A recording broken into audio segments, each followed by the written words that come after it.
am joined by Senator Granholm from the Department of Energy. I'm sorry, Secretary Granholm from the Department of Energy, Secretary Buttigieg from the Department of Transportation. We have Representative Jim Cooper from the great state of Tennessee. We have Brian Deese, who's the director of our National Economic Council, Celeste Drake as the director of our Made in America program, and we have Mitch Landrieu, who is our infrastructure czar. And we also, of course, have the President of the United States, so we are ready. Listen, this is such an exciting day, and we're here to celebrate this day. And it's an exciting day specifically for electric vehicles in America. I just have to say we are all charged up. All right, that was a joke. And we're here to celebrate because we know electric vehicles are absolutely an essential tool if we hope to address our transportation sector in the emissions, both those that impact climate change, but also those that impact our families, our kids, because they impact air quality. But you may not know, unless you've driven an electric vehicle before, that once you drive one, you ain't ever going back, because their performance and the cost savings they offer to our consumers are absolutely essential as we move forward. It is what is going to make the transition to an all-electric future possible. And to support this, we're making historic investments through the President's bipartisan infrastructure law, including the build-out of a nationwide network of 500,000 electric vehicle charging stations. And through the President's Made in America policies, we are spurring investment in American manufacturing. And you know what that means. It means good paying jobs, building electric vehicles and chargers with IBEW members leading the way. And it's exciting to know that we are going to make charging stations accessible across the entire country, whether you're in a rural or an urban community. So today, we are kicking off by allowing me the pleasure of introducing you to Jane Hunter, who is the CEO of Tritium. As a key manufacturer of electric vehicle chargers, Tritium is investing in our electric future. And that's a clear signal that our country has incredible opportunities ahead of us, and I could not be more excited, and we look forward to working with Tritium and others who are stepping up big time to advance our climate goals while creating high-quality jobs right here in the United States. Jane?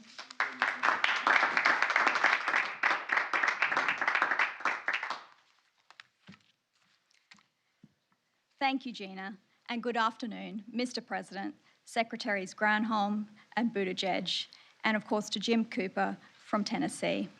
It's a pleasure to join you all here today. I'm Jane Hunter, the CEO of Tritium, a global leader in DC fast charge technology for electric vehicles.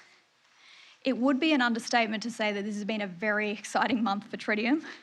We listed on the NASDAQ, we rang the bell on Australia Day on the 26th, and now we have this opportunity to share Tritium's US manufacturing plans with the American people.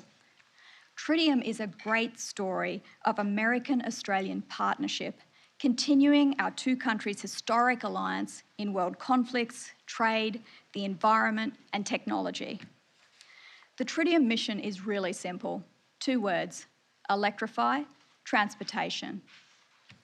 This vision of transport powered by renewable energy has inspired our team since 2012 when we built our first fast charger.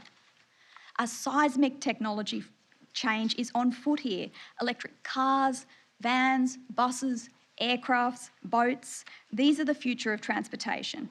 And for nations to prosper and gain economic benefit from this transition, they must be leaders in both the EV uptake on one hand and the supporting infrastructure and energy rollout on the other. Nations that are the forefront of this electric future will benefit economically and will see a very substantial improvement in human health and the environment by acting rapidly and with courage. And that's what America will achieve with President Biden's bipartisan infrastructure law. In the 1950s, the United States had the foresight to build the unparalleled US highway system. This administration's forward-thinking vision to electrify that system is going to help American families. It decouples the cost of running the family car or driving to work from the fluctuations of the price per barrel of foreign oil. With this charging network in place, Americans are going to have access to fast, safe, and reliable charging, enabling drivers to cross the wide open plains of the US, the mountains, the national parks, and navigate the metropolises from New York to LA. Tritium has global expertise manufacturing and installing fast chargers across 41 countries, and we applaud President Biden's ambitious goals of electrifying the federal fleet and the equitable deployment of a national network of 500,000 EV chargers. President Biden's transport electrification policies have contributed to enormous demand for Tritium's products right here in the US, and that directly led us to pivot and change our global manufacturing strategy.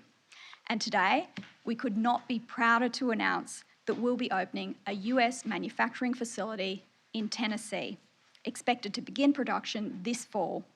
This facility will have an initial capacity to build more than 10,000 fast charger units per year, with room to expand to 30,000. The factory will create American clean tech jobs, employing more than 500 people over the next 5 years, and we thank the Governor and the state of Tennessee for welcoming Tritium with open arms. With the help of the residents of Tennessee, we'll be building our largest factory globally right here in the United States, assembling world-class, Buy America compliant fast chargers made in America and trucked across the continent. By enabling EV owners to drive anywhere, Tritium is going to help fulfill the US target for 50% of new cars sold to be electric by the year 2030, and will support US economic ambitions to grow onshore manufacturing in advanced technologies while also growing jobs that don't leave anyone behind. These can be trained up in just a few weeks. Let me finish up by saying that we're all privileged to be living in this time of an historic shift in the way transport is powered and autonomously controlled. A bipartisan law's been passed which will benefit all Americans and put America at the global forefront of this opportunity. A future with cleaner air, quieter towns and cities awaits the American people, along with more onshore manufacturing and jobs, fuel security, and cars which frankly are just a joy to drive and own. This administration's support for US-based manufacturing is a smart economic initiative that will drive companies to create American jobs, and Tritium's a great case in point of that. And we look forward to powering American EVs with American-made fast chargers designed and hardened in the world's toughest conditions down under. Tennessee, we can't wait to get started. And now it is my honour to introduce the President of the United States.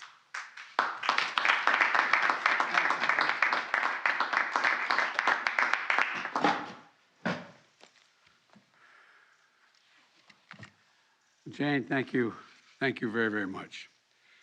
I want to thank Secretary Granholm and Buttigieg and Gina McCarthy for being here today, and Congressman Jim Cooper, an old friend who did an awful lot to get this to go in Tennessee.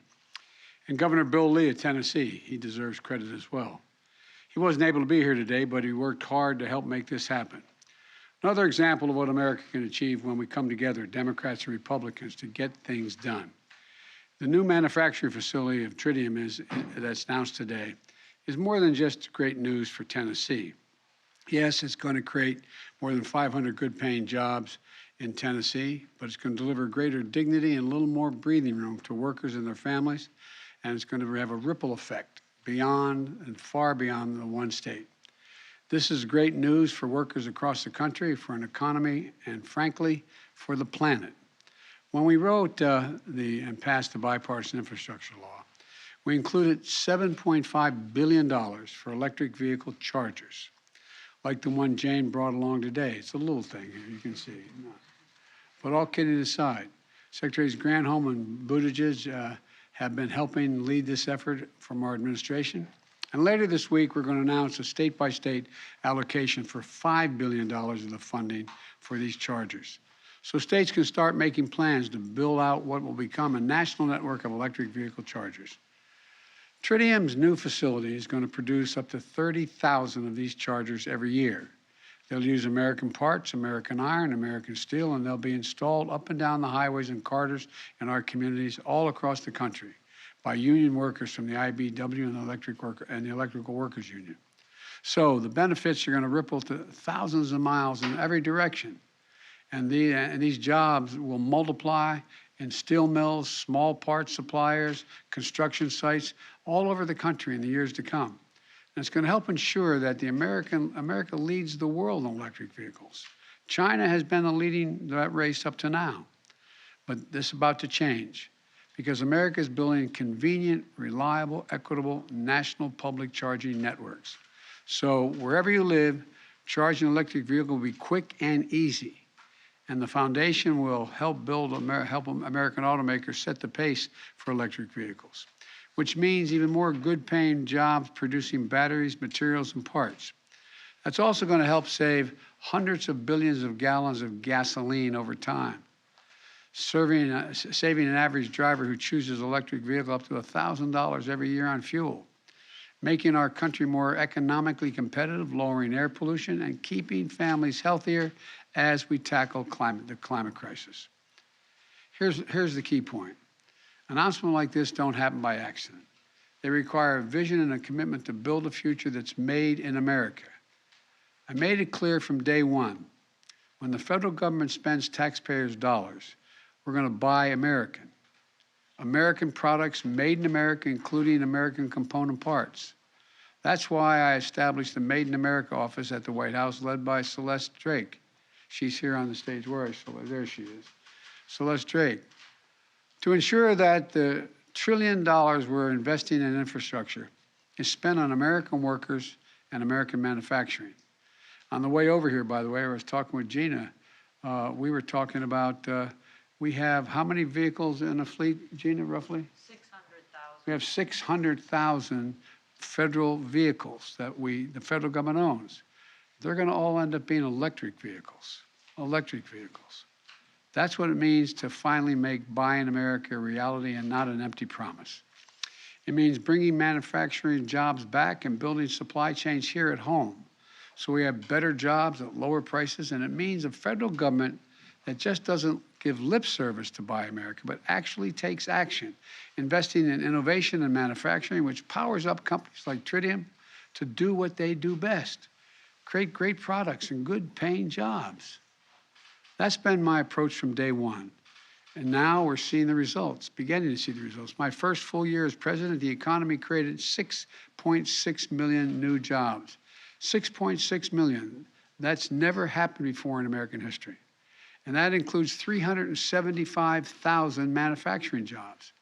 2021 saw the highest increase in U.S. manufacturing jobs in nearly 30 years. And let me give you one example. A few weeks ago, the CEO of Intel, Pat Gelsinger, came to the White House to announce a new $20 billion semiconductor factory that they call a campus outside of Columbus, Ohio. I had the two senators from Ohio here standing with me, one Republican, one Democrat, creating 7,000 construction jobs at that facility and 3,000 permanent jobs running the facility, with an average salary running the facility at $135,000 a year. Those semiconductors, microchips, power virtually everything in our everyday lives: cell phones, automobiles, refrigerators, the internet, the electric grid. Without semiconductors, those things cannot fully function. So the spinoff of this is that we're going to create thousands of additional jobs, helping build America's products here in America, manufacturing automobiles and appliances, and so much more. And it's going to help ease inflation. One of the reasons automobiles cost so much is they're responsible for 1/5 of the recent inflation is because they lack semiconductors. They're not able to build them quick enough, so the price goes up higher because there's fewer to sell. Intel's announcement helps us fix that problem. And Intel isn't alone. Since 2021, companies have announced investments totaling more than $200 billion in domestic manufacturing here in America. From iconic companies like GM and Ford building out new electric vehicle production to Tesla, our nation's largest electric vehicle manufacturer, to innovative younger companies like Rivian building electric trucks, or Proterra building electric buses, which I saw at a virtual tour last year when I met with the CEO virtually, and they really impressed me. These companies joining Intel, bringing microchip manufacturing back to America after decades of decay. From Texas Instruments to Samsung in Texas to TSMC in Arizona, we're seeing the beginnings of an American manufacturing comeback. This is not hyperbole. This is real. This is genuine. This is real. You've heard me say all along when I was running and since I've gotten there, the world's at an inflection point. Things are going to change in big ways. And this is one of those transition moments. 2 weeks ago, I went to Pittsburgh, where the Union Pacific Railroad announced the largest purchase of American-made electric battery locomotives in history, built by American workers in Erie, Pennsylvania. And these locomotives aren't only going to be sold here in America and take a heck of a lot of pollution out of the air. They're going to be sold in countries around the world. They're going to be buying them, just like they're going to buy American-made electric cars. And just like we heard last week when Boeing announced a $20 billion deal right here in the White House to sell American-made aircraft to one of the major airlines in the Middle East, Qatar Airways, supporting tens of thousands of good-paying American manufacturing jobs. So we're seeing the same thing in planes, trains, and automobiles. Other countries recognize what's happening here. They want to buy American as well. They're ready to bet on America and American workers who built the middle class, earning good pay and benefits and the right to organize. Today's announcement is part of the drumbeat of jobs resurgence, like more than anything we've seen before. And by the way, the House of Representatives passed a bill on Friday providing over $90 billion for research and development, manufacturing all those elements of the supply chain needed to produce end products right here in America. We can keep delivering more announcements like this one. And the House and Senate are working to deliver a final bill to my desk. The bottom line is the United States is in a position to outcompete the world once again. And I look forward to working with governors, Republican and Democrat, to keep that drumbeat going. So let's keep coming together to invest in the backbone of America, and American manufacture, and the workers who make it run. Because when we do, there's no limit to what we can achieve. None. Thank you, and may God protect our troops. We got a lot to look forward to. Thank you very much. President, how was Macron's meeting with Putin? How was Macron's meeting with Putin, Mr. President? Tritium is building a right-to-work state. It's a right-to-work state. No union, sir.